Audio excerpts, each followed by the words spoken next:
the hierarchy with these subcultures, if you will, because obviously there are ghosts, more than one ghost. There's more than one werewolf. I'm curious about how you view these different supernatural subcultures in a sense on the show, and why the vampires became the prominent one, and also if there are others that we don't know of yet at this point. It just it struck me that the supernatural society would be like any society, and so consequently it would somehow define itself into certain subcultures and subsects, and into a kind of a status hierarchy. And it struck me that the vampires would naturally be the sort of supreme race, because they're all but invulnerable, they're immortal, and also by nature they tend to be much more kind of ambitious and predatory. I think, and also in a way that being a werewolf is perhaps like it's kind of like having a mental illness in a way, and it makes them very kind of volatile and unpredictable and so on. And consequently, I mean, you know, it's Herrick talks a lot about Darwinism, and uses it as a justification for his ambitions. That actually, there's nothing wrong with what they're doing. It's just it's the nature of evolution. That actually something has to rise to the top, and of course it should be them. And God, so what have we been doing for hundreds of years? It's about time we took our rightful place. And so, it just seemed like they kind of settled into a kind of natural order. And that'll heat up in season 2, I suppose, his point of view, or that point of view, the vampire's point of view. No, season 2. No, because I've mentioned this in other interviews. Season 2, the threat is humanity. And in season 1, the threat was supernatural, but in season 2, the threat is human. As it always is, yeah. Who actually turn out to be more kind of rapacious and cruel than by anything the vampires could do. And speaking of the vampires, to kind of follow up, because some American audiences are so unfamiliar, how does their mythos compare to like the classic? Well, the thing is that with the vampires and actually with the ghosts, there have been so many representations of them in films and in literature and so on, that it allowed us to, and also because each person's vampire and ghost is different. The vampires in Let the Right One In are different to the ones in Twilight, are different to the ones in Interview with the Vampire, and so on and so on. And so consequently it allowed us to cherry pick the bits of the mythology that we wanted. The bottom line always had to be what gave us the best story.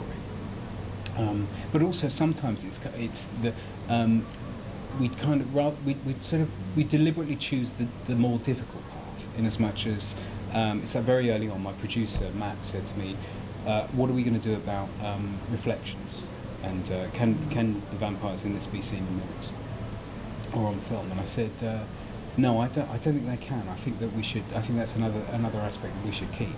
And of course, his heart sank, because from a production point of view, that's an absolute no, particularly on a limited budget. And so he was like, "Oh, do we have to?" And I said, "No, I'm convinced that this is the right thing to do." Even though it kind of it doesn't make my job more difficult, it makes his job more difficult. So, but the thing is, it was something that would just kind of throw up a lot of story, and it's something that we've used over the course of the series. But again, the same with ghosts. We could kind of, as long as you don't suddenly give them wings or something like that, you can kind of do what you want, because as I said, there have been so many different interpretations of them over the years. A lot of fans of the American pilot. Does that surprise you at all? Seeing, the show's already sort of gathering a fan base in the States. I'm absolutely thrilled that it is. The thing is that you can never kind of plan it, and so it's just been and I think also that again it's when we were filming the first series, and I was down in the production base, and just the accountant came up to me and said, "You've got to do a second series of this. We all just absolutely love it." And there was something about the show that just kind of really captured it. And we got this amazing cast and so on, and it's just thrilling that, because also everyone's invested so much into it. So much kind of heart and soul into the show, and so it's just, I'm so thrilled that it's that it's being recognized. The show has humor, but I like the show's humorous. The humor is very organic, and the general tone of the show it's generally plays a pretty straight, dramatic, dark and intense, even even though there's some sort of, fantasy elements to it, which I really like, and I like that it never, even though you can maybe call it sort of a sitcom premise, it never becomes too comedic or too goofy. Was there ever any internal pressure to maybe make it more comedic or funnier at all? No. I mean, to be fair, the BBC have been in Series 1 and the Series 2. The BBC have been absolutely amazing and incredibly supportive. And in terms of kind of the level of intervention and so on, and kind of nudging we've got from them, it's been nothing. We've been allowed to make the show that we wanted to make, and I'm always going to be incredibly grateful to the BBC for that, because they really just let us get on with it. I mean, I think it, tonally, my feeling about the show is that that real life doesn't have a genre, in as much as you can have an incredibly kind of normal, mundane situation. That doesn't rule out suddenly something happening that is either incredibly comedic or incredibly horrifying or something like that. And if that happens, none of us will be thinking, oh my God, we've suddenly changed genre. And so consequently, as I say, life is constantly sort of left and right turns. And that's something I've always wanted to reflect in my writing, in as much as you can have a very tragic situation, but the natural human thing to do is then to leaven that and then to diffuse the tension with a gag. And so, again, that's something I've always just tried to put into the scripts, just to make it as kind of realistic as possible. I'm not totally clear on the rules for Annie. Can Annie, when she touches or like she's being hugged by Mitchell, can she feel Mitchell touching her? The rules or are different. Her on the the rules are forehead? different for other supernaturals, in as much as she can be seen by vampires and werewolves. And sometimes normal. And what we've done is we've linked her visibility with her confidence, and so when she's feeling, which again is a kind of, I think is a kind of familiar sensation for everyone, in as much as there are times when you're feeling very low and you're not feeling confident, and you walk into a room and it's like you're invisible, and that's something just that Annie feels more keenly than others, and other times feeling confident, it feels as though you're kind of 6 feet high.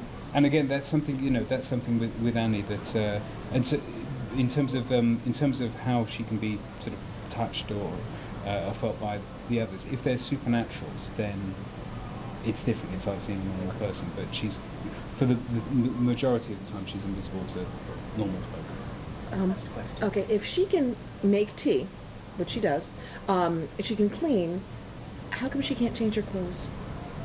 Because her clothes are, in a way, they're kind of external representation of the way that she is stuck as a spirit in the world. You see what I mean? It's kind of like Miss Havisham in Great Expectations.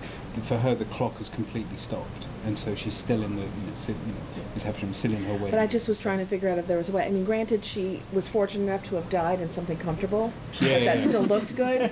But it's like, I'm sure she's dying to change, like her outfit. Oh God, like, yeah, and no, she is, and Lenora is as well. And we did kind of tease her a bit and saying, oh no, Series 2, you're going to have a whole new wardrobe. And like, nah, I can't do that. It's like skin, isn't it? I guess in a sense. Yeah, absolutely. Like And skin. and although there are kind of subtle changes within it, again, kind of in terms of her confidence and so on. IMDb says there are subtle changes depending on her mood. Yeah. Well, I'd never argue with IMDb. I know better than that. I'm sorry. Is there talk of an Americanized version